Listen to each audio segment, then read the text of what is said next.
Hello again, everyone. Truck CB Sales here with a tune-up report for Kenny in Ohio on the last Galaxy DX 2517 to be built. Kenny, got it ready to go, bud. I hope you enjoy it.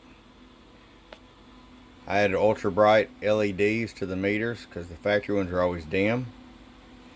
We upgraded the voltage regulator. I widened the receiver on this so you can hear a lot of the full richness from some of these hi-fi stations out there. And also did our tune and alignment, clarifier mod, and it's ready to go.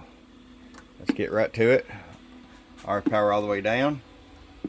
5-watt slug, half a watt. About 6 watts all the way up.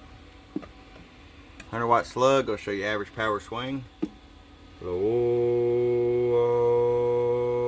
22 bird.